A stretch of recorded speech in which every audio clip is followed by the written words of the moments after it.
विनीता भक्ति चैनल पर आप सभी भक्तों को कार्तिक मास की हार्दिक शुभकामनाएं। भक्तों, अगर आपको मेरा कथा वाचन और महात्म्य अच्छा लगे तो विनीता भक्ति चैनल को लाइक, शेयर और सब्सक्राइब करना न भूलें। आज कार्तिक मास के 5वें अध्याय के बारे में आपको सुनाना चाहूंगी। ब्रह्मा जी के मुख से जब ब्रह्म ऋषि नारद जी यह कहने लगे कि हे भगवान, अब कृपा करके कार्तिक मास में कोई ऐसा उत्तम व्रत बताइए जिसके करने से सब परम पवित्र और पाप नाश सब चीजों का मंगलमय हो जाए। तो ब्रह्मा जी यह सुनकर नारद मुनि को कहते हैं कि हे पुत्र, परम पवित्र और पाप नाशक नक्त व्रत विधि पूर्वक करने से सौभाग्यवती स्त्रियां मनवांछित फल की प्राप्ति पाती हैं। इसलिए यह नक्त व्रत खासकर सौभाग्यवती स्त्रियों को ही करना चाहिए।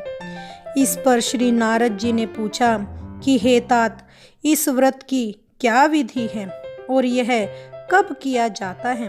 नारद जी का यह प्रश्न सुनकर ब्रह्मा जी ने प्रसन्न होकर कहा कि हे पुत्र, यह बहुत गोपनीय व्रत है, इसे किसी को बताना नहीं चाहिए, किंतु तुम्हारे स्नेह से यह कार्तिक मास का व्रत मैं तुम्हें बताता हूँ, सो तुम सावधान होकर सुनो। आश्विन शुक्ला पूर्णमासी को प्रातःकाल उठकर शौच आदि से निवृत्त होकर दंत मंजन आदि करें। फिर संगम नदी, सरोवर, कुंड, कूप अथवा घर पर ही स्नान करें। व्रत के एक दिन पहले सिर नहीं धोना चाहिए। व्रत वाले दिन ही केशों को धोएं। विधि पूर्वक स्नान करें और पवित्र भावना से भगवान का स्मरण करें।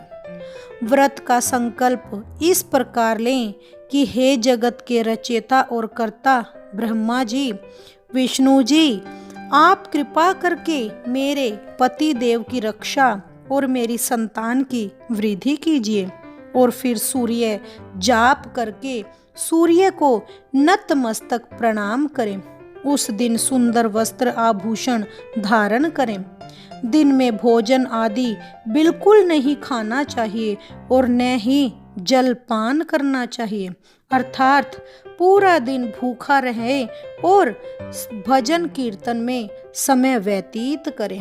ब्रह्मा जी ने कहा कि हे पुत्र, सायंकाल में हमारा यानी ब्रह्मा जी का चांदी के पात्र में दूध डालकर पूजन करें। सोने, चांदी, तांबा या मिट्टी की ब्रह्मा जी की प्रतिमा बनाएं। फिर उसको लाल वस्त्र पहनाएं और विधि पूर्वक पूजन करें। चांदी के बर्तन में रखे हुए दूध को सोने की ही मथनी से मथें। साथ ही भगवान जी से यह प्रार्थना करें कि हे ब्रह्मा जी, मुझे भोग आदि के लिए गौ प्रदान करके मेरी संतान की वृद्धि करें। मेरे पति को धन धान्य युक्त और चिर आयु दीजिए। बहुत से दास दासियां प्रदान कीजिए। इसके पश्चात ब्रह्मा जी को भोजन कराएं और अपने कुल के वृद्धाओं और ब्राह्मणों को भी स्वादिष्ट पकवान खिलाकर उनकी आत्मा को तृप्त करें। फिर तारों को देखकर स्वयं भी भोजन करें। यह आश्विन पूर्णमासी को ब्रह्मा जी का नक्त व्रत होता है। यह व्रत सब प्रकार के पापों का नाश करने वाला होता है और समस्त कामनाओं को पूरा करने वाला होता है। भगवान जप, तप, तीर्थ, स्नान से इतने प्रसन्न नहीं होते जितने कि इस व्रत करने से प्रसन्न होते हैं। यह व्रत पूर्णमासी को ही भगवान जी के लिए रखें। जो ब्रह्मा जी के आगे इस दिन कपूर जलाता है उसको गौदान का फल मिलता है। उसके कई कुल बैकुंठ धाम को प्राप्त हो जाते हैं। जो केसर और कस्तूरी के साथ कपूर अर्पण करता है उनके कई वंश ब्रह्मलोक को प्राप्त होते हैं। जो स्त्री इस दिन वस्त्र दान करती है वह वस्त्र के धागों की लड़ियों के बराबर करोड़ वर्ष तक बैकुंठ में निवास करती है। जो गहनों का दान करती है उसको ब्रह्मलोक की अवश्य प्राप्ति होती है। जो स्त्री हृदय में भगवान जी का रूप तथा मुख से ब्रह्मा जी का नाम लेती है और मस्तक पर भी निर्मल धारा धारण किए हुए रहती है और क्रोध नहीं करती, वह सदैव सौभाग्यवती और पतिव्रता रहती है। इस प्रकार आश्विन शुक्ला पूर्णमासी को स्नान पूजन कर ब्राह्मणों को भोजन तथा वृद्ध जनों को पूजन करना चाहिए।